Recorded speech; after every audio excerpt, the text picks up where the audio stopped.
This program is presented by University of California Television. Like what you learn?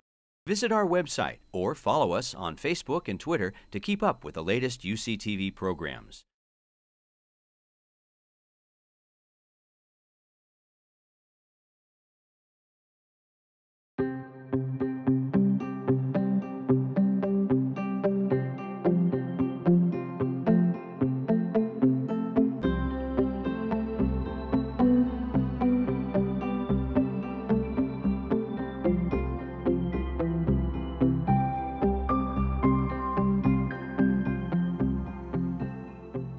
So welcome to this special open session, everyone, on the response to the global HIV and HCV epidemics. And I wanted to start off by thanking all the co-sponsors for this particular session. It's quite a group. We have the Center of Emerging Neglected Diseases that's housed here at UC Berkeley, and then the Forum, which is my organization, the School of Public Health, the VISPA office, which is the Visiting Scholars and Postdoctoral Affairs, and the Vice Chancellor for Research is also contributing. I wanted to just give, because we have so many people that are visiting this class, as opposed to the students that have been coming to all the previous 11 sessions, a little bit of the history and evolution of this course and why the Forum is sponsoring this course here in UC Berkeley through the School of Public Health. The Forum's program is actually based in Washington, D.C. But we have so many multiple examples of what I call drug development in action. And HIV and HCV are definitely two of them that the Forum has been working on. And we're starting some new projects, one on liver fibrosis, which is just being launched. There's a lot of drug development activity going on in antifibrotics to treat people with NASH and progressed liver disease. We have a partnership with the FDA and with the European Medicines Association, and also a lot of partnerships with basically all the pharmaceutical and diagnostic companies that are involved in drug development in these areas. And this also then offers, I thought, some very great educational opportunities in terms of internships and fellowships. We've had many Berkeley students come and spend time with us in Washington and get hands-on experience regarding how policymakers make decisions around drug development, but also other public health issues. And then the last part of our educational mission is then offering this graduate level course in drug development here for students that are interested in biotech. And so why the focus on HIV and HCV? It's really a very much an ongoing, dynamic, public health responsive drug development program.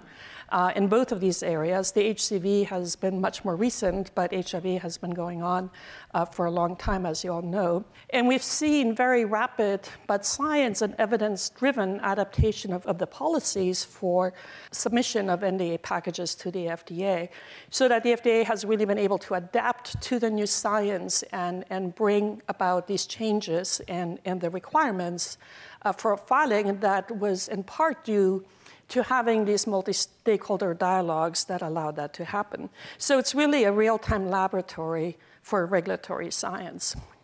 And in terms of the HIV epidemic, it really has been the driver for major changes in drug development that have then affected the whole regulatory program, also for other diseases. And it's really been a paradigm shift in terms of accelerated approval, the validation of surrogate markers, expanded access, compassionate use, et cetera. And we have 25 unique drugs in 6 classes developed over a period of 30 years or less, 6 fixed-dose combinations for use in this country, and there's over 150 generic drug products available for global use.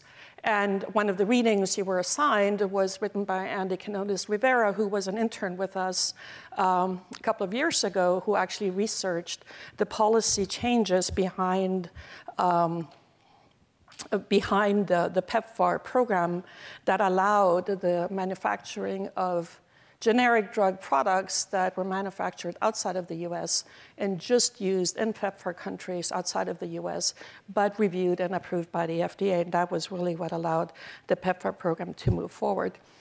HCV has also much more recently seen very rapid advancement, and this is a figure. I'm really showing off our interns here today. This is Courtney Hutchison, who did an internship with us this summer, who has a paper coming out in Clinical Pharmacology and Therapeutics. And as you can see here at the bottom, you know, we used to just have interferon monotherapy. This is the 1990s. Then shortly after 2000, we had pegylated interferon ribavirin, which was a very onerous treatment. And then the first direct-acting antivirals were approved in 2012. And then we had the next group of direct-acting antivirals approved just at the beginning of this, end of last year. And one more submission is here, which has been submitted. And then I didn't even update this from the most recent conference in London, but this was the AASLD conference in DC last November. And then these were data that were presented at the CROI conference in March in Boston.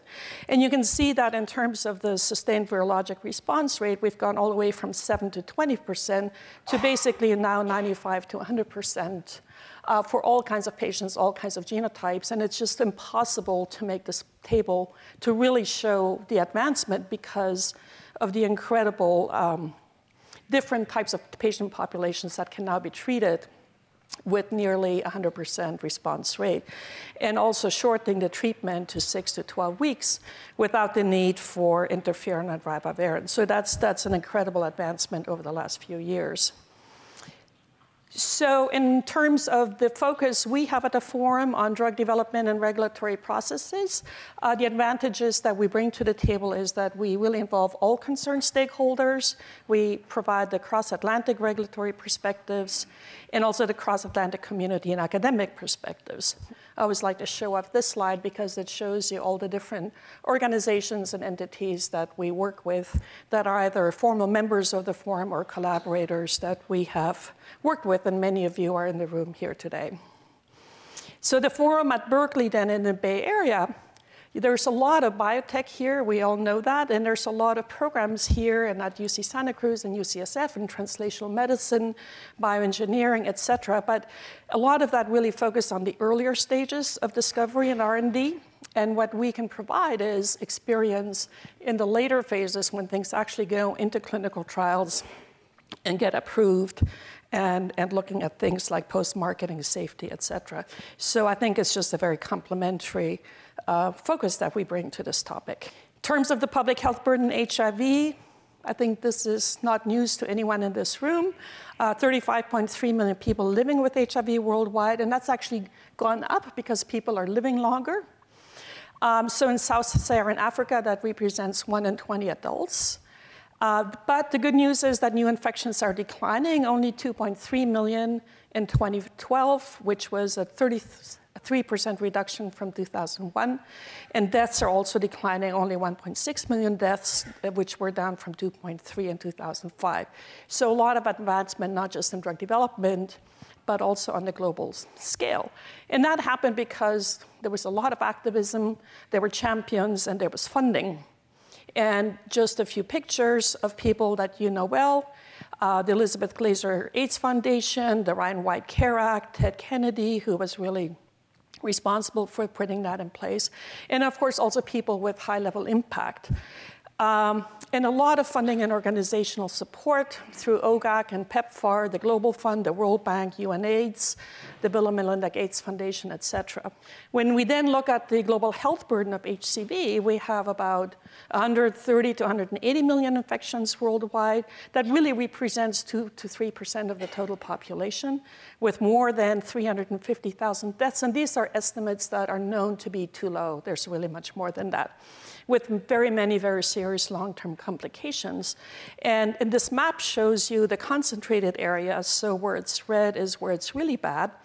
But what's also disturbing is the many white areas that you can see in places where there really is no data. So when we then look at the response to HCV, we say activism, question mark, who's championing it, and who's funding it.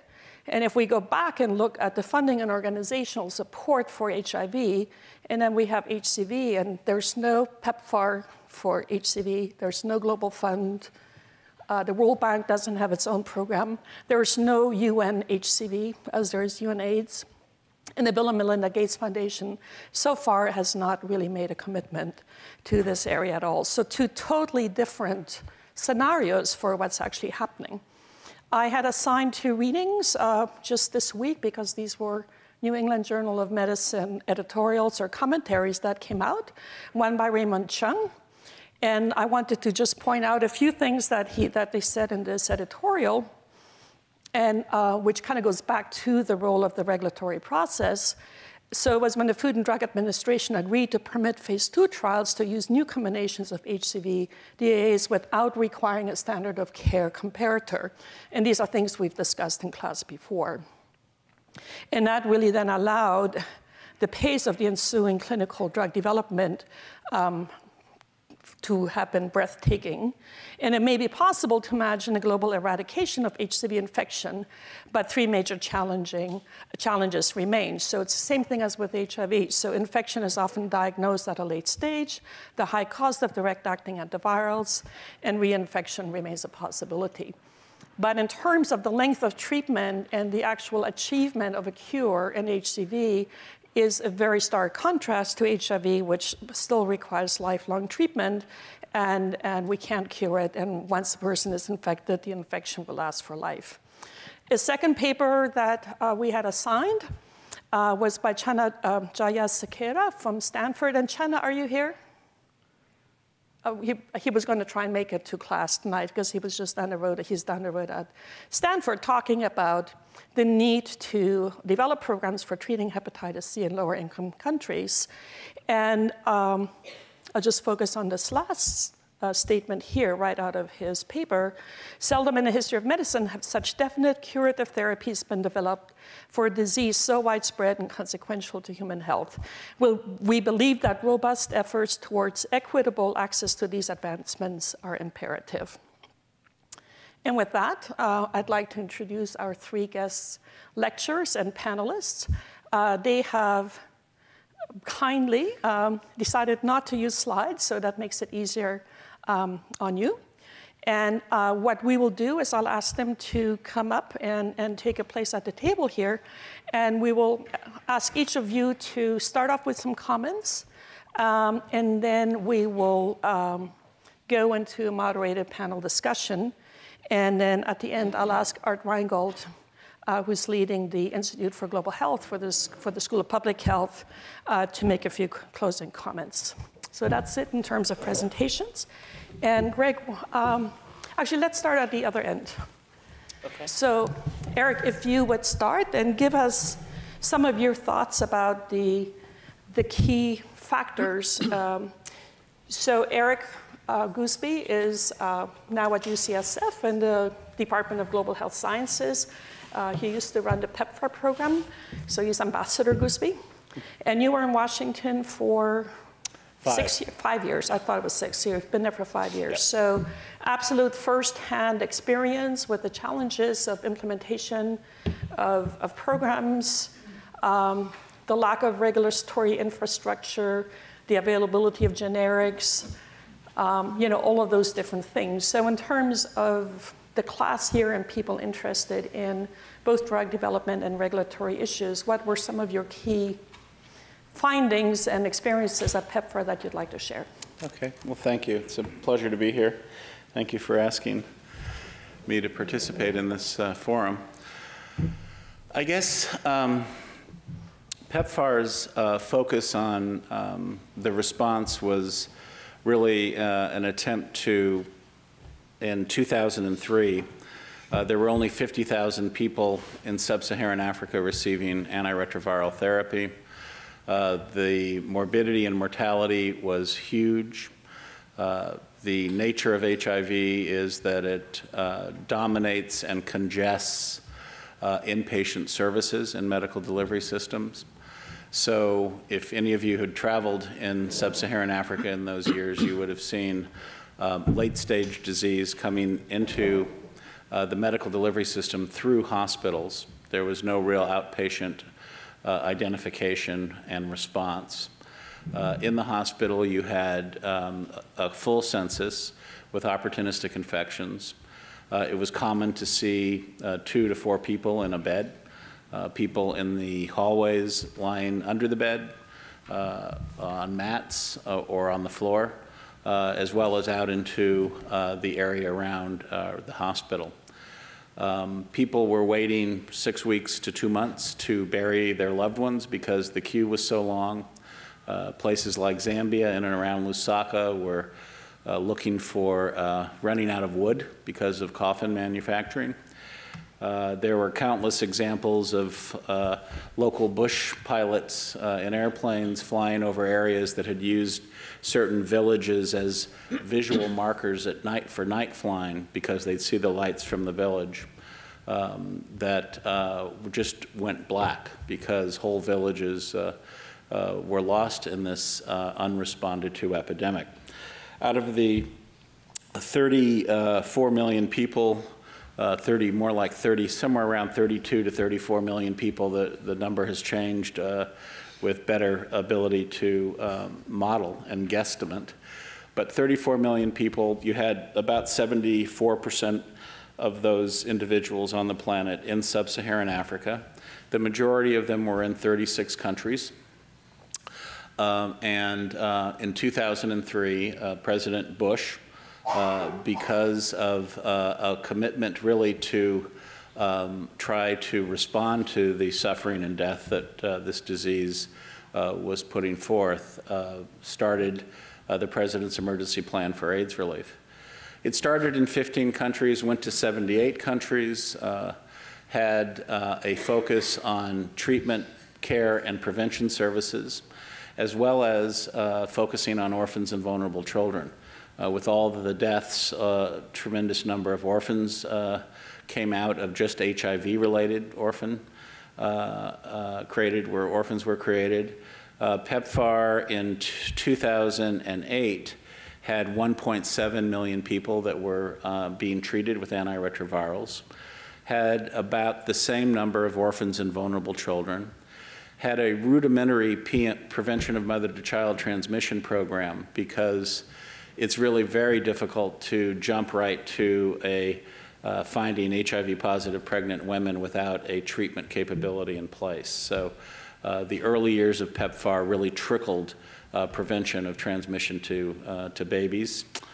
Pediatric care was not done in any numbers in those years.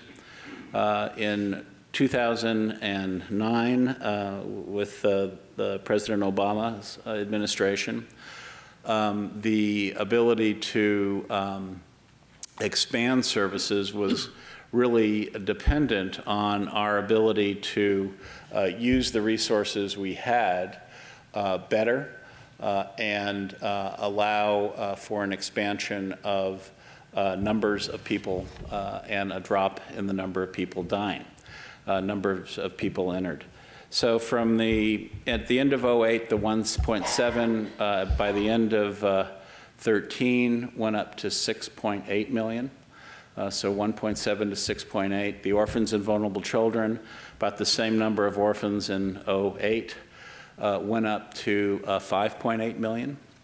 We had a prevention of mother-to-child effort that was intensified in partnership with UNAIDS and UNICEF as the central partners, but many played a role in making this happen, the Gates Foundation in particular, allowing us to start a PMTCT program. In 09, there were about 490,000 children born on the planet, HIV positive. Most all of them were coming from 6 countries in sub-Saharan Africa, but if you went up to 22, you had 87, almost 90%. 72,000 children were born in Nigeria alone. It was the worst country, the highest burden, and then South Africa came after that. Dropped with the kind of rolling out of prevention of mother-to-child transmission, going from a nevirapine-based single-dose pill to 2 drugs, and then ending in the last year and a half with a recommendation to use 3 drugs for a HIV-positive pregnant woman, which took your ability to drop transmission down to less than 1.5%, less than 2% in some studies. As you remember, if you're HIV positive, untreated, your chance of transmitting to the fetus and the baby is about 25 to 27%. With nevirapine, it dropped down to about 12% single-dose therapy during labor and followed with the mother and baby after. And then with AZT3TC or tenofovir, went with emtricitabine, the Truvada tablet, 2 drugs. It dropped down to somewhere around 5. And then with 3 drugs, it dropped to the below 2. And in some studies with good compliance, good adherence, it drops down below 1. So we were able to take the 490, it's now dropped that. So just to give you a feel for the scale of this, in 2012, in 2012, there were, we did about 50 million HIV tests. We found 790,000 HIV-positive pregnant women and started them on antiretroviral drugs, either 2 or 3, depending on if you're, early in that year it was 2, and then about in the middle of the year we flipped over to really recommending, insisting on 3. Dropped that down to the 790,000 women on drug, and that prevented 240,000 babies from being born positive. So we're now somewhere around 180,000 children born annually. This hasn't been published yet, but the numbers are in OGAC, in PEPFAR now. So that publication will come out over the next little bit. But I say that to show you the scale, but also the complexity of converging the science and our knowledge and understanding of what we need to do, what we can do to impact these numbers.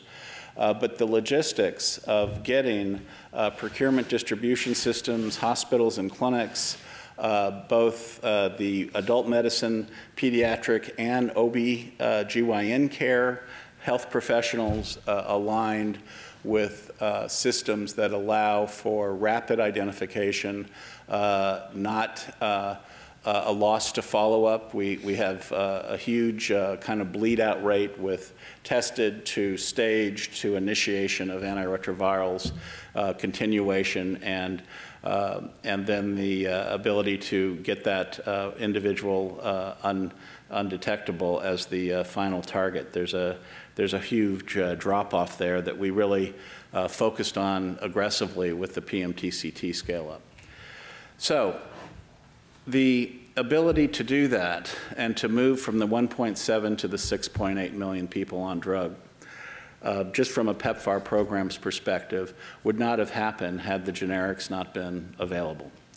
The first decision we made when I started as the OGAC Global AIDS Coordinator was the identification and removal of D4T as a first-line drug in many of the countries we were in.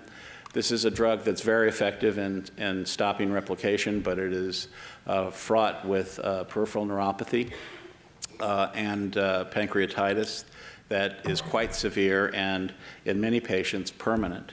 Numbness and tingling, burning of the feet and hands, so much so that, you know, clothing or a sheet brushing over a foot can send kind of lancinating pains up the patient's leg. Many patients in the early years committed suicide around the severity and chronicity of that pain. They were unable to cope with it. So this is severe pain in many patients. So we were able to move to a drug that has been shown to have very few side effects, concern around renal insufficiency and bone density. You can kind of identify the cohorts or individuals that may be at highest risk for that, but these are rare events. Essentially drugs that are well tolerated, patients often don't know they're on them. having those drugs available in a generic form allowed us to move from the 1.7 to the 6.8. I would just say in the ability for us to do that had to have the complicity of both the brand manufacturer, in this case it was Gilead, and high quality drugs coming out of a number of generic manufacturers that were mostly based in India at the time. And without that collegial willingness to share the chemistry and the kind of logistics, the procurement distribution logistics, without the ability to open that up, we would still be looking at either inferior drugs or drugs that cost so much because of brand. So the other thing I should mention, and then I'll be quiet, we had about 57% of the drugs in 2009 were still branded. Okay, so we were still using brand drugs. That had come down from really about 90% over the last, in the late 07 to 08 period, so relatively recent. We shifted it to 98% generic. The only non-generic drugs we purchased for PEPFAR really fell into second-line pediatric drugs. So, it really is a funny way to kind of run an airline when you think about it, but our drug, we are dependent on the pharmaceutical industry to take the drug to the point where we are ready to put pills in mouth. And until governments or institutions like WHO start manufacturing drugs, or I think more appropriately, contract out with drug companies to manufacture orphan drugs or drugs that are drugs that are for diseases that aren't ever going to be profitable. We are going to be dependent on this relationship. And I think it is the future for us to learn how to understand the challenges and issues that are in front of pharmaceutical companies, to understand them in detail so there's a trust that evolves out of it, and to work together so we can drop morbidity and mortality on the planet. So I'll stop there. Thank you very much, Eric. Steph. You want me to go next? Okay, I will. Switch order? That's how I had listed. Okay, go ahead. Any particular questions, or should I? I think if you could talk from your perspective and both HIV and HCV, why, I mean, it's no secret in the room that Gilead has been particularly proactive about forming these relationships with generic manufacturers, and you've had that vision early on. And when I asked you to come to this class, I said the message I want the class to leave with is, if you're going to develop a product or a device, you need to have global access in mind from the very beginning. And I think the way your company has approached that is a very valuable lesson. And other companies are doing that as well, but I think Gilead really has taken on some major leadership here. So if you could talk about that perspective, why you guys are doing that, and how you see the future of both HIV and HCV treatment. Okay, so I think I'll start with why are we doing that, and I get that question a lot, and people are looking for different motivations in terms of what we're doing globally, and I think there's two simple ways to answer that. Number one is because it's the right thing to do, because patients need the drug in these markets that Eric's talking about, and number two, because we can do it. That we've set up a model at Gilead where we can be a very profitable company to generate the research and development incentives that Eric spoke about, but also be able to transfer that science over to benefit patients where simply paying even at cost is a challenge for them. So this started in 2000. In 2001, we launched our first real product at Gilead. We'd been around since 1987. and we're just located over in Foster City. And in 2001, we launched a product called Viriad, or tenofovir disoprosyl fumarate.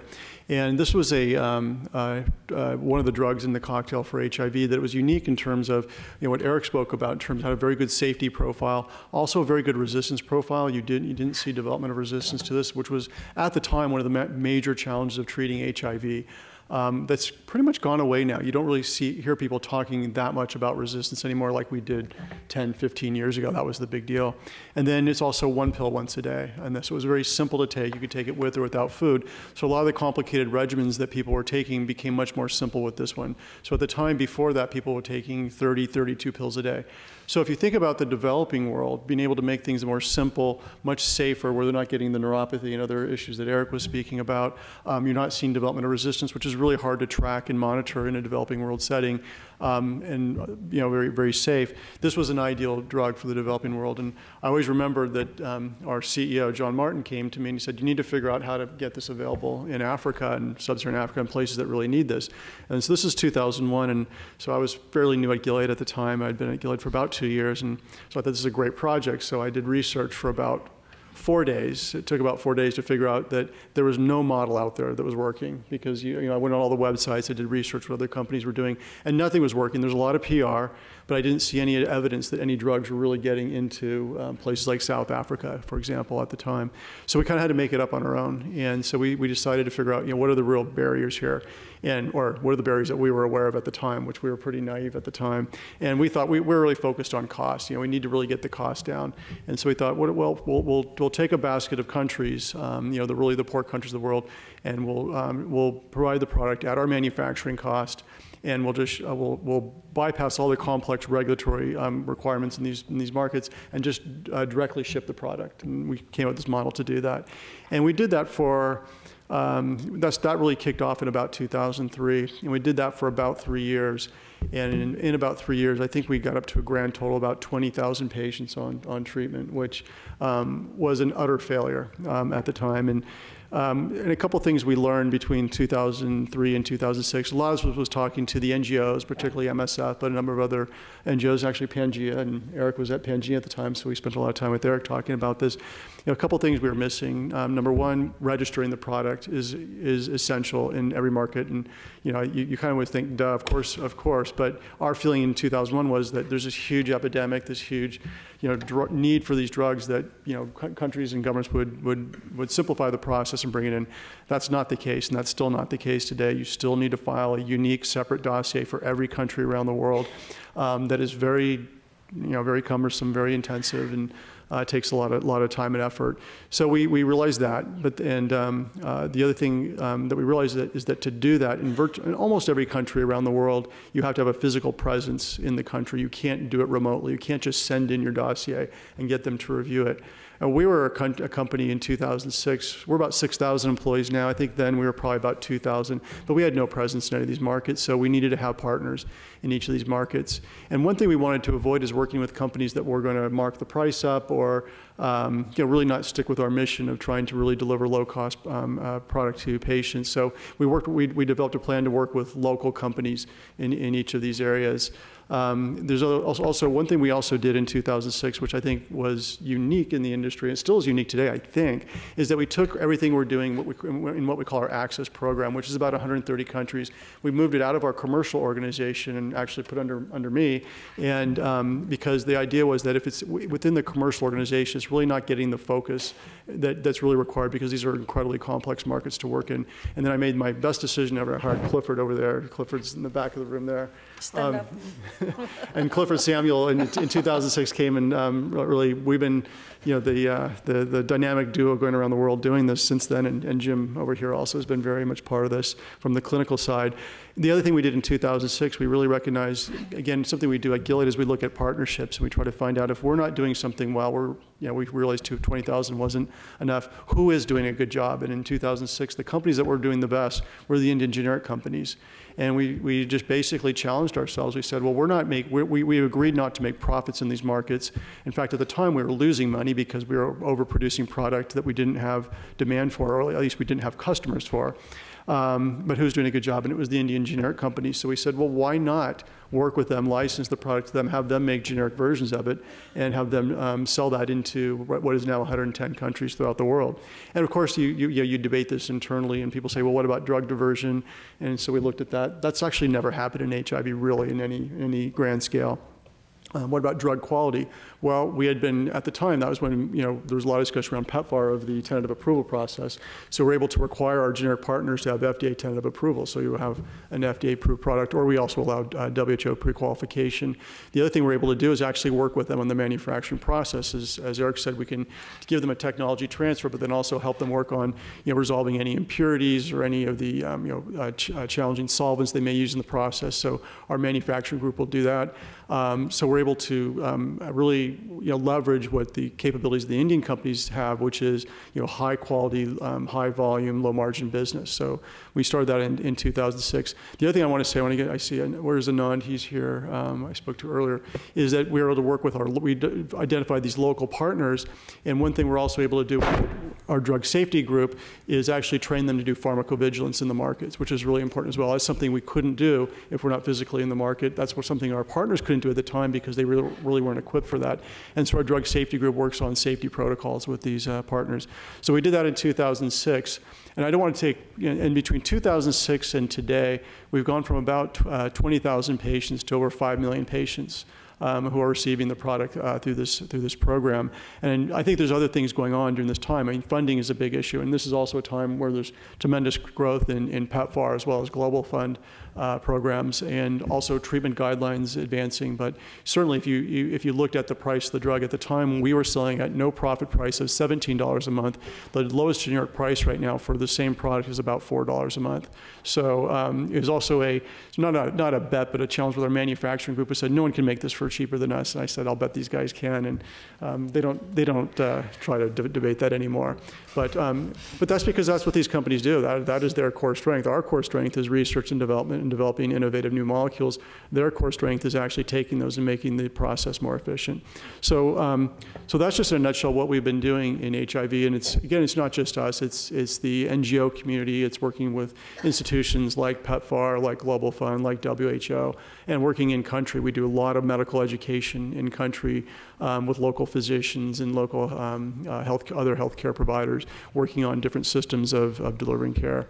So it's been actually quite successful. There's still a lot more we need to do in HIV, and we continue to push the envelope both in terms of new research around better molecules and hopefully even cheaper molecules, but also in advocacy to make delivery of care more efficient in these markets. And I think right now we're probably treating, Eric, what is it, about 10 million right now? Mm-hmm. And that number should probably be about 25 million conservatively, but maybe more like 30. Yep. I mean, in the US, basically, they're saying everybody who's HIV positive should be on care. So it's a really good start, and we're way far ahead of where we were 6 years ago, but we need to do more. So that's been our experience in HIV. And so Veronica showed the slide on hepatitis C, and we've been doing research in hepatitis C since the mid-90s, but it's been sort of recently that you've really seen just an acceleration of the results of the research that's been going on. And we're at a real breakthrough moment in hepatitis C where we can easily cure the disease with very simple regimens that are very safe, very low toxicity, and we're getting to the point where, so for those of you who aren't really totally familiar with hepatitis C, there are 6 different genotypes of hepatitis C that make it complicated, and the different genotypes are prevalent in different regions of the world and have different responses to therapy. But we're really getting to the point where you can take one pill. We're a couple years away from this, but we're getting to the point where you take one pill a day for 8 to 12 weeks and you'll cure any genotype of the disease. That's incredibly important for the developing world because it's hard to do genotyping. So we're looking at these molecules that we have at Gilead that can do this, and we want to do what we've done with HIV, with hepatitis C. And there's a lot of challenges that Veronica put on the board. There's no PEPFAR, there's no global fund. There's very little awareness globally or little activism globally around hepatitis C. I mean, with HIV in 2001, there was plenty of activism. There wasn't funding, but there was a lot of activism. So we don't have anything really like what we had in HIV at the time. But I do think there's a will, and I think that is growing right now, and you're seeing more development of that. And I actually do believe in the next few years we will have funding for hepatitis C, maybe not the level we're having for HIV, and certainly I think it'll start in co-infection, HIV, hepatitis C co-infection, but I think that's coming. But we want to replicate this. So, but we've done this before. We've been through this. So we're going to start, taking a look at what we've done in HIV and try to look at hepatitis C and how can we adapt our HIV model to hepatitis C. So we've been spending a lot of time, even before we launched the drug here in the U.S. while it was still in development, talking to the various NGOs, talking to ministries of health around the world, talking to different funders about what is coming in terms of the science, what are the opportunities and what are the challenges, and trying to get ahead of it as much as we could. And as usual, people tend to react much more when the reality becomes more present, which is happening right now. But we have made a lot of progress. So we're looking right now at doing a very similar approach as we've done in HIV, which starts with really the basic premise, which is to register the product globally. And we've learned our lesson there. We're not going to wait 6 years this time. We're going to do it. We're doing it right now, actually. The registrations are ongoing globally. With hepatitis C, unlike HIV, we have an added challenge, which is in a lot of markets, we have to run clinical trials separately in those markets to support approval of the product. So that includes India, that includes China, that includes Vietnam, Japan. So we're doing that. All that work is ongoing right now to make sure that we can get the product into these markets as quickly as possible. And then we're also going to be looking at getting cost. Cost is going to be a big issue. And I looked at the reading material that you provided, and I actually didn't read it, but I saw that one quote saying something about that it's going to be a challenge with the cost of direct-acting antivirals. And I find that, from my perspective, well, we haven't actually priced it yet, so so I don't know what cost this person's referring to. We've actually priced in one market, which is Egypt, and they're actually scaling up quite high right now in Egypt. Right now, they're going to probably be using somewhere between 50 to 100,000 patients will be treated this year with our product in Egypt, which is pretty good out of the gate for this, and we're going to ramp that up over time with them. So, but Egypt is a very good model of how this is going to need to work initially, which is governments coming in and working with us directly to purchase the product. So we're going to start with a tiered pricing, which is going to have low income, middle income markets, and then high income, which is U.S. and Europe essentially. And the low income price, which we really have set in Egypt, it's about 99% discount to the U.S. price. So it's a very, very low price for them, and they're very pleased with that. But in addition, we are going to look at, we're going to be doing generic licensing. And we've been talking with our partners in India for some time right now, and we'll probably be able to, I'm going to look at Clifford because he's the one that's working on this right now, probably have those licenses done in the next few months. Once we get those licenses done, then we need to go through the process of scaling up their manufacturing process. But and so that's going to include probably somewhere between, we've announced it'll be at least 60 countries, but I think Clifford's now looking more like 80 right now, and that'll probably grow over time. So we're in conversations with the communities around the world, the governments, to try to find out which countries really need to have the absolute lowest price, because the generic price will be the lowest. And then which countries can we price through our tiered pricing model at appropriate price. So that's ongoing right now. The other thing we need to do is change treatment guidelines around the world, because what's something we also learned in the HIV space is that until the WHO recommends use of the product in many of these markets, they won't use it. So we need to work with the WHO to make that happen. So we've had a long ongoing discourse with the WHO on this as well. So that is what we're doing. Did I answer all your questions? Yes. More so? Okay, yeah, no, that was great. That was absolutely great. And I've got so many follow-up questions, and I'm sure people in the audience have too. But let's go to Steph now and have you make some introductory comments from your perspective, your vast history in public health and health economics, and being at the Gates Foundation and now Dean of the School of Public Health here.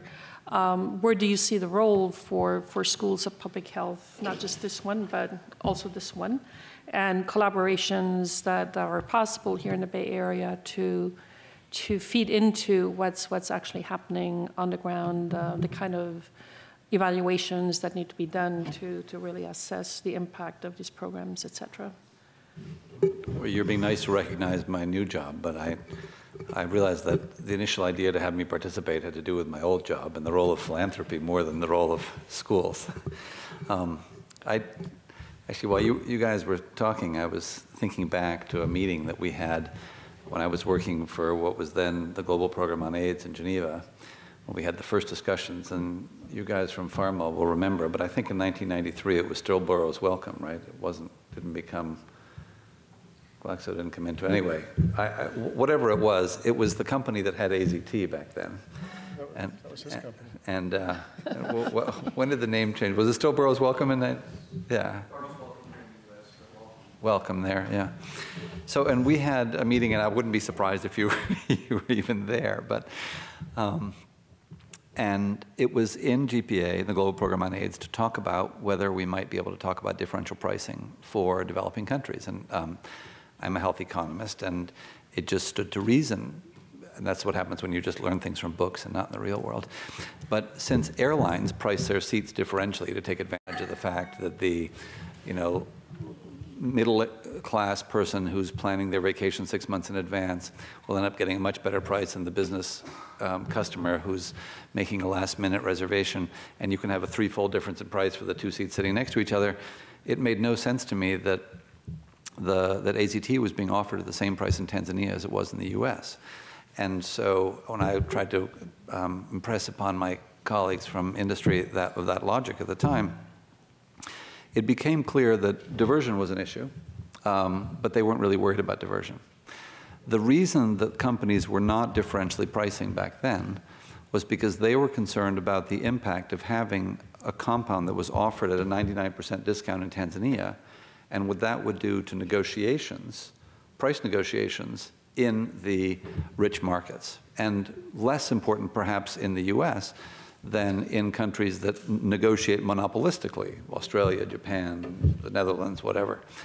So it's been fascinating for me to watch how something that was in fact forced, and had in fact existed for a long time in the vaccine space, but not in the drug space to the degree that it does now, is now, I mean, I think the US doesn't blink at the idea, and I don't know to what degree that's different in— They blink. The concept that you would have a 100-fold difference in price is something that was unthinkable not very long ago, right? It's certainly thinkable today. I understand people are still blinking about your price in this market, but it has been an interesting evolution.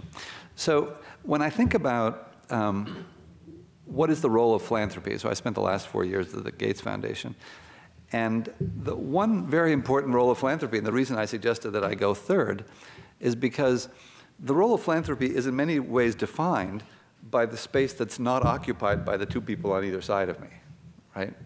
So the Gates Foundation, for example, has not been involved historically in drug development for HIV. And the reason for that is because there's a vigorous and robust market for HIV antiretroviral drugs in rich countries. So huge amount of commercial interest in producing drugs for those markets.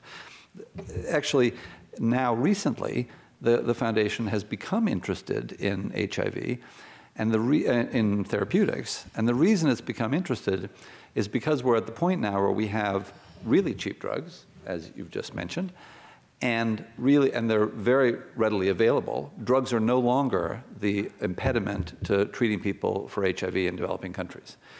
The one very big problem, though, is adherence, which is a problem everywhere, but it's especially a problem in developing countries, in part because of healthcare system issues, and in part because you don't have the ability to go to second-line, third-line drugs as you do in wealthier countries.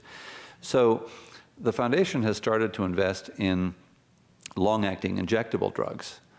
And the reason it has started investing in that is because suddenly in therapeutics, you're talking potentially about products that might not have much of a market in the rich world, for lots of reasons, one of which being you can't turn it off, and from a liability perspective, having a compound that you can't turn off in this country maybe is likely to have a much smaller market, even conservatively speaking. So in general, the role of the foundation is thinking about where is it in the R&D space and where is it in the delivery space that these guys can't act. And the difficulty of doing that is that when the foundation is negotiating with the private sector, whether it's on the development of a new vaccine or on the development of a new drug, what we don't want to do is spend any money that they would have spent anyway. And in the delivery space, we don't want to spend any money delivering something that we could get a government to deliver anyway. Because the HIV budget that, when I was at the foundation was between $400 and $450 million a year, which is a lot of money. But these guys will spend multiples of that to buy one compound.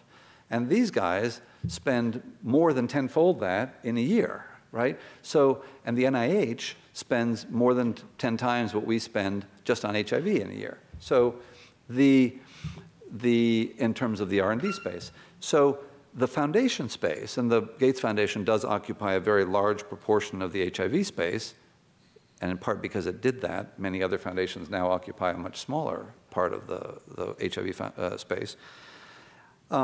We have to be incredibly responsive to what these guys are or are not willing to do. And that's a dynamic process. So for example, when the foundation started to get into the thought of producing monoclonal antibodies that are effective against a very broad range of HIV types, with the thinking that that might be used prophylactically by injecting antibodies into people to protect them against infection, that was kind of wild and crazy out there. It has become mainstream NIH. So in the R&D space, how to be complementary to the NIH is a constantly evolving process, right? Similarly, in the delivery space, if the foundation invests in something which can then be taken over, that's something that absolutely needs to be encouraged.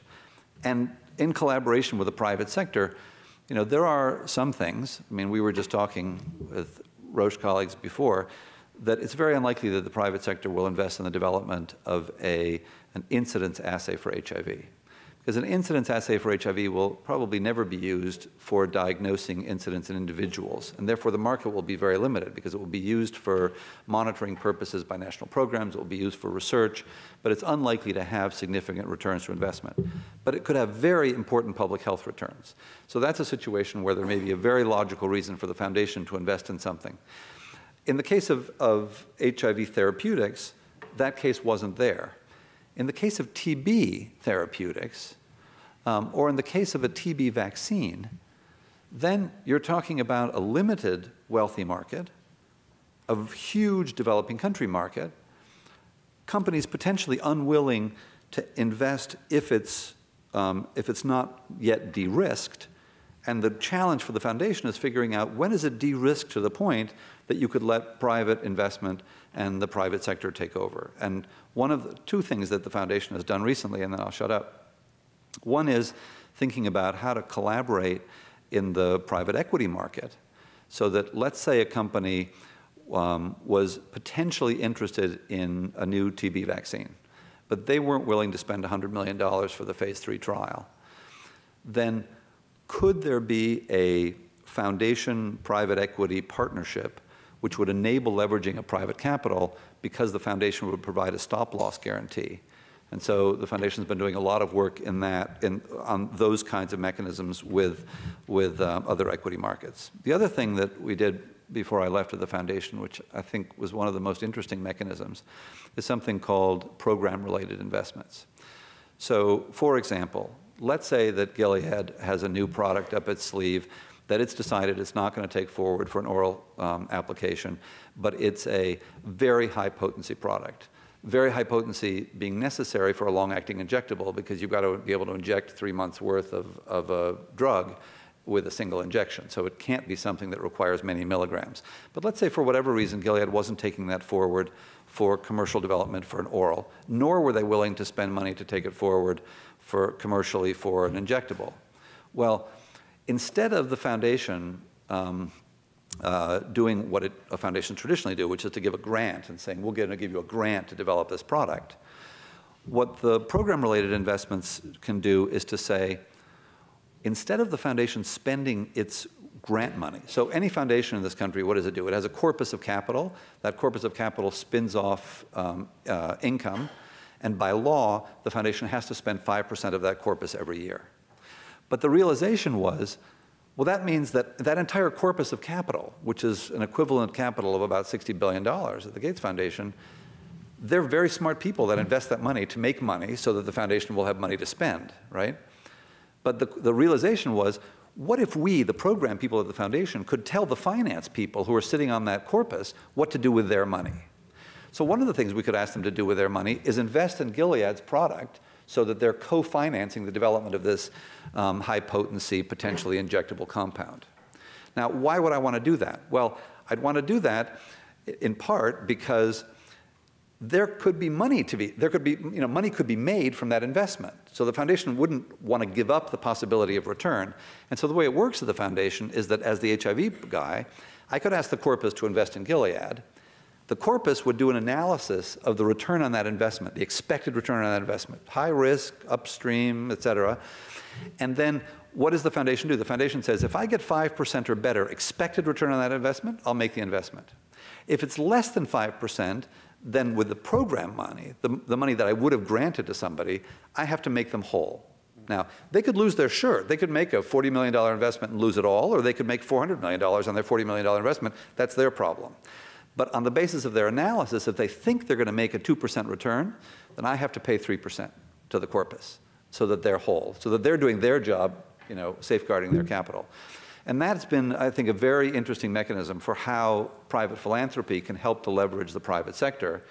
And I mean, there are very similar mechanisms. So one could be an investment, like I just mentioned. One could be that we say to Gilead, listen, you produce a product with these specifications, we'll guarantee you $1 billion worth of market.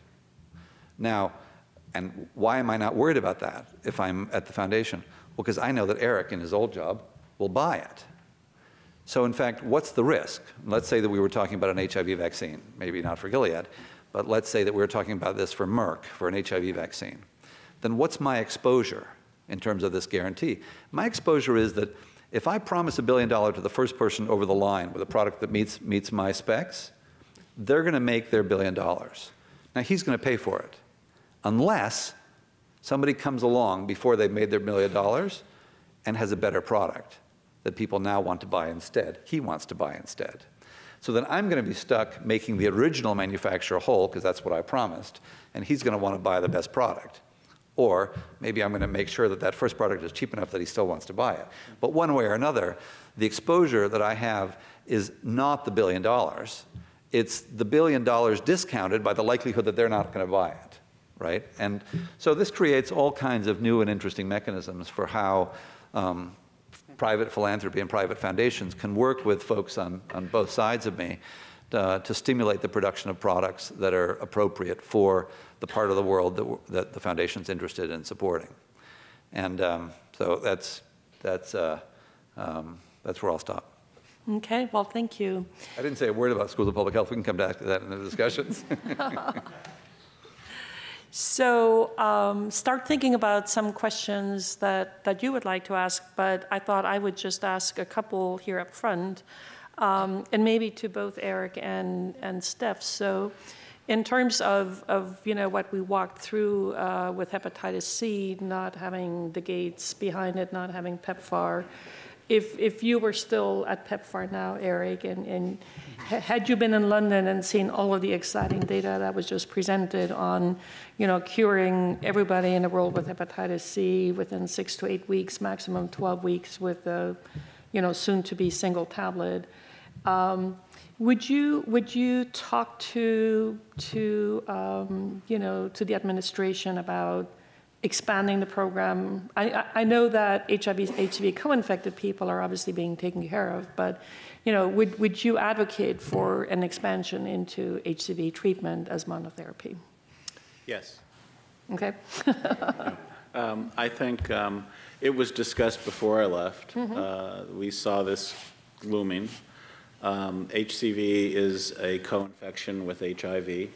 Arguably, you could certainly defend that. Your injection drug using populations have significant rates of HCV and HIV in the whole planet, everywhere. And I think the utility of the treatment is breathtaking. So this really is a moment of being able to look at the 180 or the 280 million people HCV infected. We need, as a public health community on the planet, to figure out a way to get people in front of what is not the same duration of treatment that HIV presents to a medical delivery system, a lifelong interface, but a 6, 12, 24-week cure. And I think that the cost effectiveness, the cost benefit analysis, which both should be done in a rigorous way, will show that they probably are both cost effective and cost benefit. And I think making assumptions about price. Making assumptions about price, agreed. But I think that so just to say it, just to kind of reflect the reality that these decisions are made with, it becomes a somewhat of a zero-sum game discussion within the administration around what can we afford to pay for. The science is clear. So no one's arguing that this doesn't make sense. It's basically an argument of can you pay for it.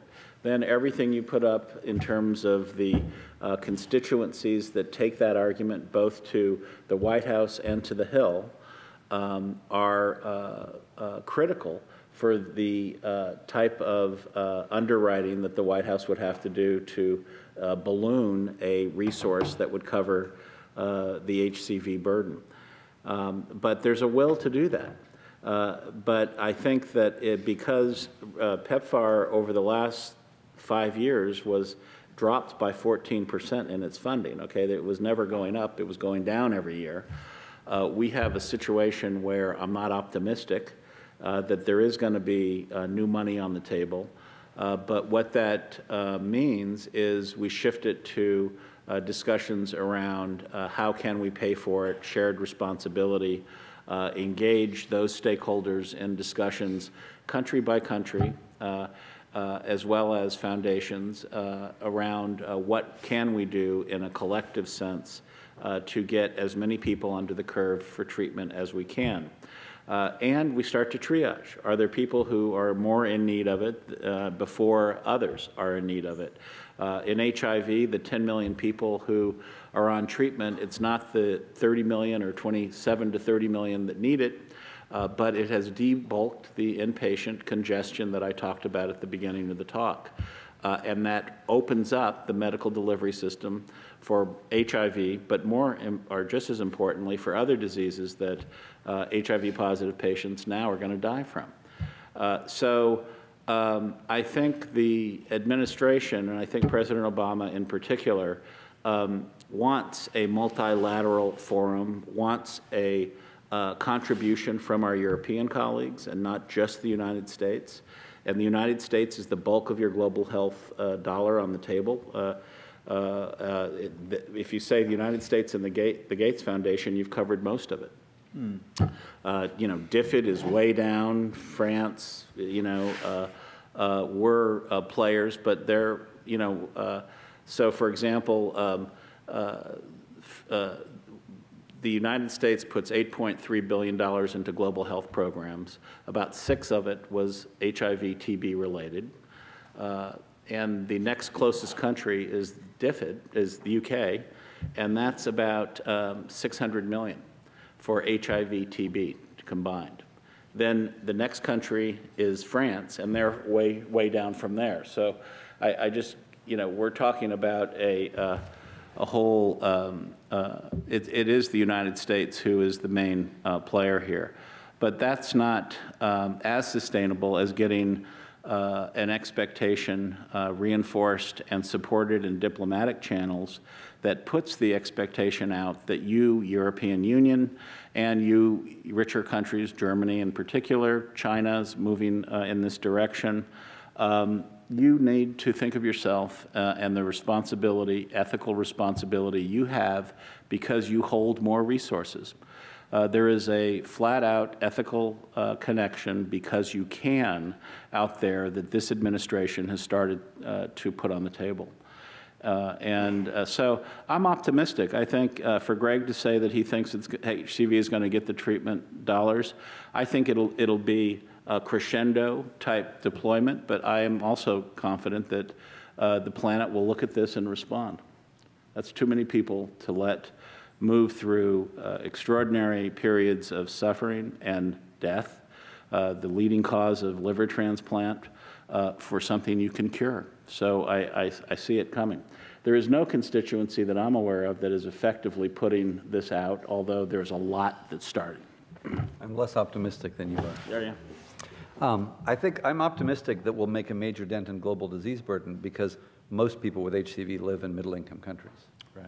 So, and I think that the Egypts of this world, the Chinas of this world, will decide that it makes sense for them to treat. But the likelihood that we're going to add another disease to the equivalent of the global funder PEPFAR, with what we know now about epidemiology, and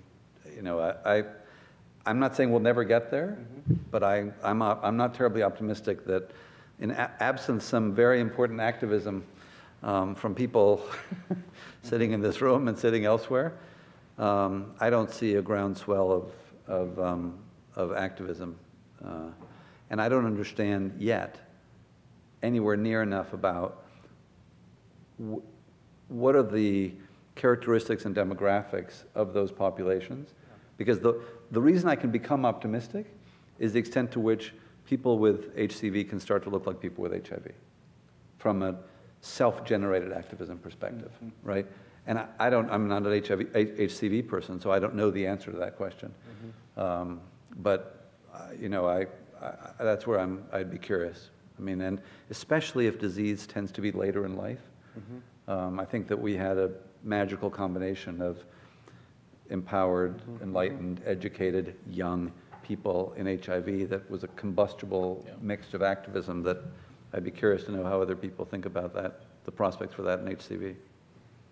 Well, I think that really is one of the major challenges that HCV faces, that it doesn't have that sort of sympathetic, face that HIV has in terms of saving the babies and the sort of the disappearance of the whole middle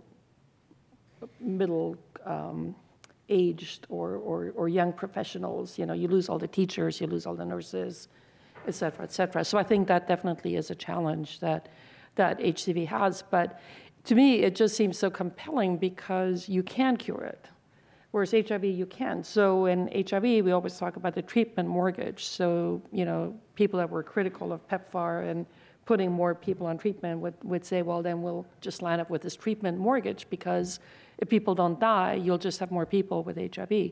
And the more you treat, the more people you'll have for, forever, for lifelong.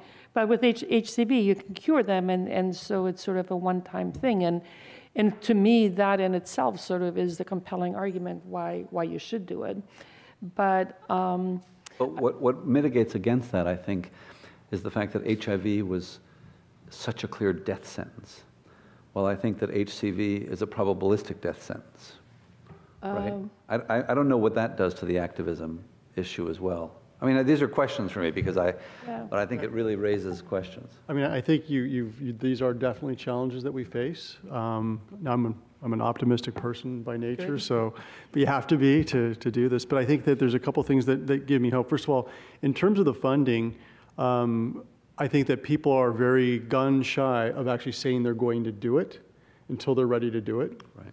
But I'm getting a sense that when we're talking to the different institutions, whether it's Global Fund or PEPFAR, when Eric was on board, and today, as well as Untitled and others, they are thinking about this. And I think they want to do it, but what they don't want to do is take the foot off the gas on HIV at the same time. So they don't want to make this at the expense of what's already been accomplished in HIV, and we're trying to figure out how to do that. So it is a matter of finding more money and not taking from the pot that currently exists. And I think that there's going to be some fighting around that.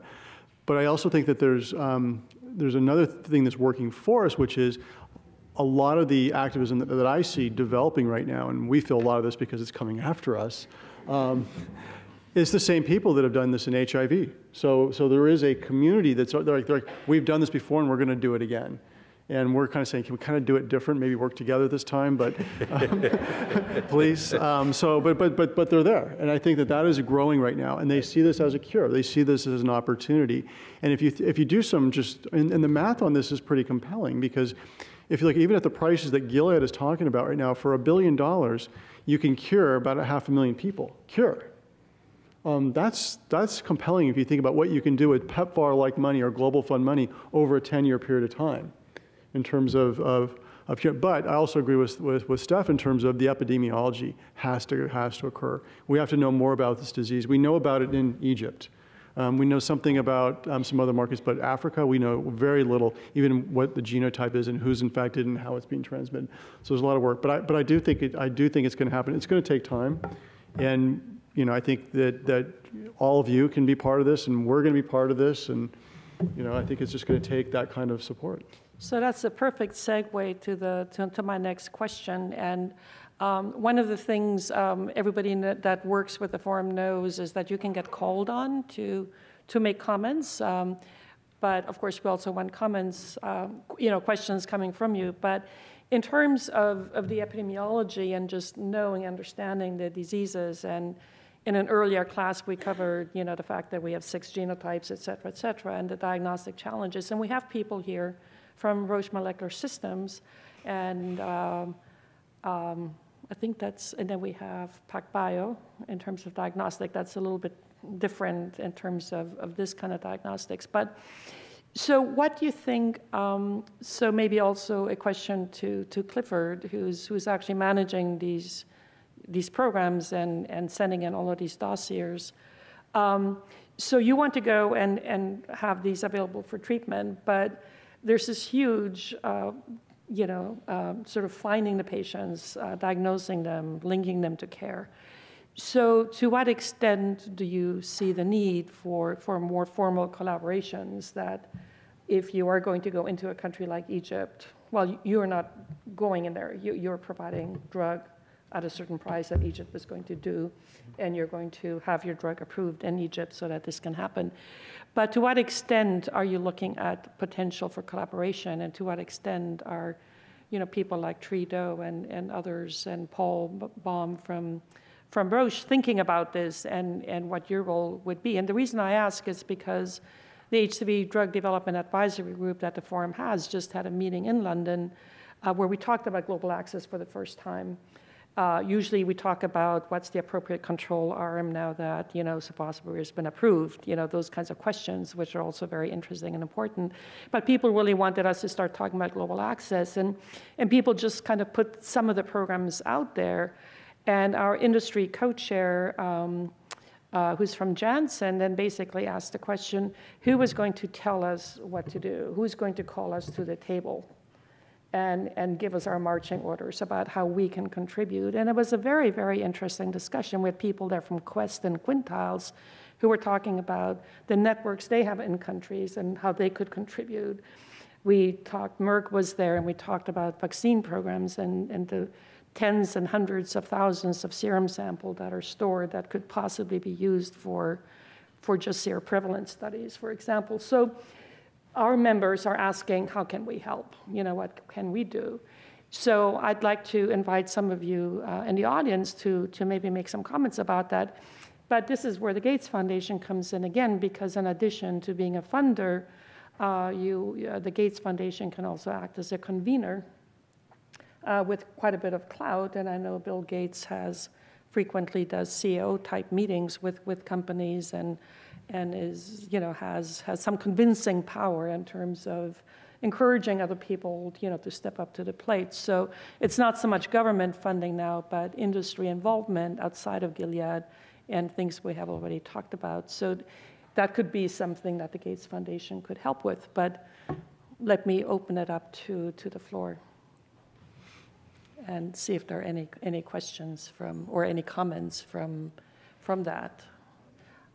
Or if you would also like to comment about the need to collaborate with diagnostic companies. So I say we're in discussions with a number of diagnostic companies, and what we're trying to do is two things: is talk about what we need today to do what we want to do, and that is really point of care, and then as well as a low-cost genotyping for some of these markets.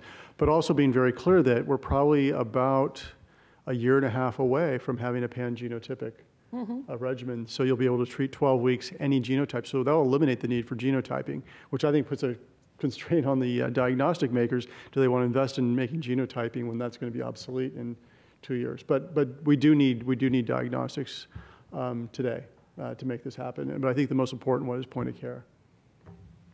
Okay. I don't know, Clifford, you want to use the microphone for the question? Clifford, do you have anything to add to that? If you can stand up. Sure. I think something that Greg has always challenged us on is the need to not just make drug available, but to follow on with medical education and training in a means of helping to strengthen healthcare systems, because we find that as you get into the countries, you make the drug available, there are not enough doctors or trained healthcare professionals. And Chana, who's here now, he actually arrived. Oh, there you are. Yeah, wrote a brilliant article in New England Journal last week and talks about, you know, political will and the need to come together.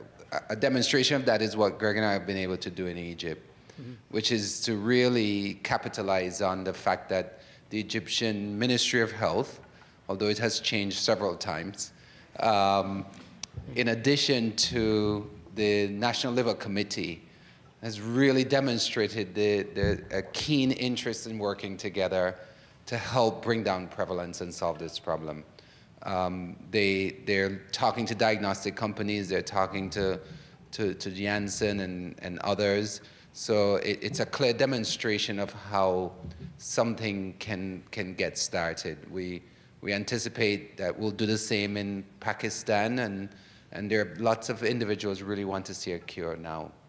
So I think education and training and prevention, and also there's also a lot of reinfection for Hep C. So you have to focus on awareness campaigns as well. Since you called us to the floor, Veronica. So I think we can draw a lot of important lessons from the HIV experience. You know, I think one thing that I'm struck by this panel is the importance of a multilateral effort. You know, privates, foundations, governments, and industry, and partnering to scale up. So I think one of the big successes that Eric pointed out earlier was around early infant diagnosis and prevention of mother-to-child of HIV. That could not have happened without some of the initial pilot projects where Pangea and Roche and Clinton Foundation really showed that this can work, you can implement it, and it's scalable. On the flip side, we've also seen efforts where, you know, we sort of came to the party by ourselves. One example of that is viral load scale-up in developing countries. We've had low pricing in developing countries in order to increase access, but without the healthcare infrastructure and systems in place to take that offer and implement it into laboratories, then, you know, what we've seen is a lot of underutilization. So I think the more dialogue that we have between these parties, the better. And actually, only recently have we started to see increase focus on scale-up of monitoring for HIV because foundations like the Clinton Foundation have approached us and said, hey, I think we can broker a deal between governments and industry to make this happen. So I think something like that would really be needed to move the needle on hepatitis C. Okay. So I remember back in the earlier days of HIV, when the global response was first being rolled out, and WHO had this 3x5 program, basically meaning 3 million people on treatment by 2005. But they made a very big point of it being a public health approach, which basically was the same first-line treatment, and I believe it was D4T, 3-decenobirapine, was one of the first generic combinations. And as Eric mentioned, D4T is a pretty nasty drug. I mean, it served, you know, it did help people also in the US initially when that's all we had, but it certainly was not a drug that should have ever been distributed that far and wide. But also made a very strong point about saying it's a public health approach. We'll just treat everybody that's sick and that has a CD4 count below a certain level, except most people didn't have access to CD4 testing, but really actively discouraged viral load testing. saying that that was not necessary. You could manage it by clinical symptoms and CD4 testing occasionally, which, as you all know, the antivirals are antivirals. They suppress viral load, and as a result of that, the CD4 cells go up. So CD4 is not an immediate effect of treatment. And I don't know, Eric, maybe you could comment on that too, because you mentioned, the role of WHO normative guidelines, and if it's not on their essential medicines list, it's not going to be used, and if they don't put it in their guidelines, it's not going to be used. But I just wonder if we sort of lost a moment of opportunity there, because I think a lot of companies were really interested in point-of-care viral load testing, but there really wasn't this incentive that, Steph, you mentioned, that you'd say, well, you developed the test, we promise you 1 billion uses, because it was being discouraged. So I think we're going to get there very quickly. I think that WHO is now aligned with what you're saying. I think that the international community is aligned.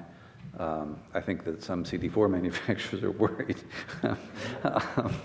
to be honest. And I think that not only is it clearly better for monitoring, but I think the question is, how quickly does CD4 become irrelevant with respect to initiation? Exactly, I think that what we talked about before the meeting is that it's still very relevant for prophylaxis, but in terms of total volume, it gets smaller and smaller. Where I thought you were going, which is what I was going to ask, is, if HIV is invisible and needs a diagnostic test to identify who's infected, it's less invisible than HCV is.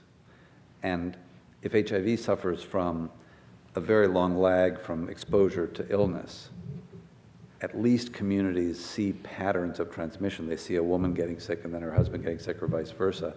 So the biology of it starts to permeate the culture, and the social norms start to respond. HCV makes that much harder, right, in terms of the likelihood of it being recognized as present in the community, and certainly not recognized as related to the transmission event. So it'll be interesting to see what that means. One of the discussions that I had the other day with one of your colleagues at Gilead was about not just the cost effectiveness discussions and not just the epidemiology, but what does that mean for screening strategies, and where does one focus efforts to identify people who could benefit from treatment? Because it's not like we have lines outside the door in the same way. And so that's, I think, lots of difficult operational, logistical questions to be solved to have effective large-scale programs. I would like to close up by asking each of you to very briefly comment about, this is in the interest of across the Bay collaboration.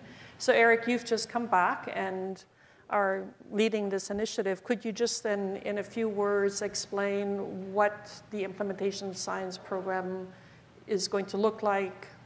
What is your vision, just very briefly? Sure. I think it would be of interest to this audience to know. It is much about what we just spoke about. It is trying to take what we know and move it to where the burden of disease resides, and to target a planning process that is usually convened by the Ministry of Health in most countries with stakeholders that can implement, manage, oversee, monitor, and evaluate these programs in an excellent manner. And to, instead of looking at a stuttered or frustrated rollout with our colleagues in ministries of health that are undercapacitated, to start to identify the ministry as the entity that needs to be capacitated. And it is my belief that we can work with ministries of health to do that by using local academic medical centers, local centers of excellence, local private sector that knows how to do procurement and train mid-level managers in a way that enhances and leaves a network or web of support that allows the ministry to do it for the duration. Okay. And that's the basic idea. The Cadre Brain Trust at UC Berkeley, at UC San Francisco, at Stanford, the Silicon Valley area, UC Davis, gives us a huge fertile field to put that purse string around, to bring the knowledge, be it with a disease or with a system or even with a marketing question. But I believe the UCB-UCSF link is what will be the backbone of this, and we're very excited about trying to do it. I happen to know the Dean of the School of Public Health. Oh, you do?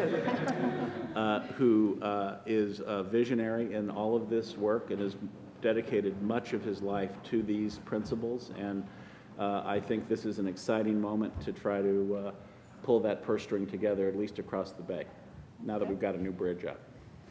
We got the new bridge. So Steph, you've also been here for a short while, and so your vision for the school and kind of in the context of we talked about here and cross Bay Area collaboration, and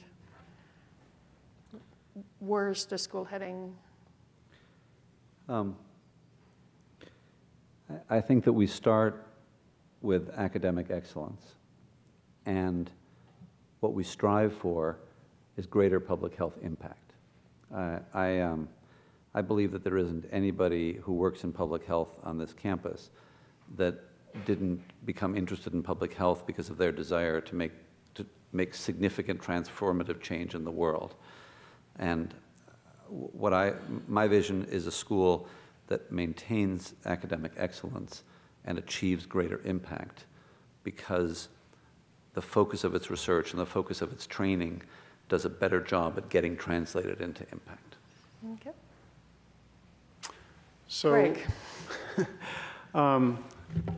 I guess I think we're at a really exciting moment right now for hepatitis C in terms of what we can do. Scientifically, it looks like we, for all practical purposes, have sort of solved how to cure this disease very simply, very cost effective. And I think we have the opportunity to take what we've learned in HIV, because I think there are many big differences, but there's a lot of similarities, and apply that to hepatitis C. But because we have a cure, we can actually come up with a way to actually, I think, do even more with this disease. We've talked about a number of challenges today in this room. We've talked about epidemiology, and I agree, the US is not the problem for epidemiology. And please, I was actually talking developing world where we don't know a lot about the epidemiology in certain places, and it's a challenge. There are reimbursement issues. There's just no funding right now, including here in the US. People aren't really prepared for the investment in the US right now for hepatitis C and globally to do what we need to do, and we need to really rally around the value story and the opportunity that we have there. The face of HIV and the marginalized populations for hepatitis C. We've seen that in HIV, and I wouldn't say we've solved it, but I think that we've learned some things in HIV, such as don't be judgmental, don't do things risk-based, treat everybody the same, but also make sure you have resources going into those communities. And something we're doing very much in HIV right now is trying to pour money into mostly communities of color in the US, which are disproportionately impacted and have less resources. And we need to look at doing that with hepatitis C, because if we wait, then we're going to find ourselves 5 or 6 years from now with having treated a lot of the white baby boomers who are well into the healthcare system and have missed a lot of opportunities. But the good news is we have this in front of us, and so we need. And I guess what I was really going on is that we have all these challenges, but that shouldn't stop us from moving. And we have to take more of a scientific approach to this than I guess what I call it an engineering approach. We're not going to have the perfect solution to all these challenges today, and we're going to learn. We're going to probably make a lot of mistakes as we try to take them on. But we have to come up with our best hypothesis of what's going to work. Go and try it, and what doesn't work, we have to adjust. And if we don't do that, we're going to sit here planning and planning and planning and never actually doing what we need to do. So whether it's getting out into sub-Saharan Africa, getting the drug registered, getting the drug available, not saying, well, we're going to wait until we have the perfect diagnostic to do that. That makes no sense at all. And likewise, everywhere we're going to be working, we have to move ahead and not waiting for funding. Great, thank you.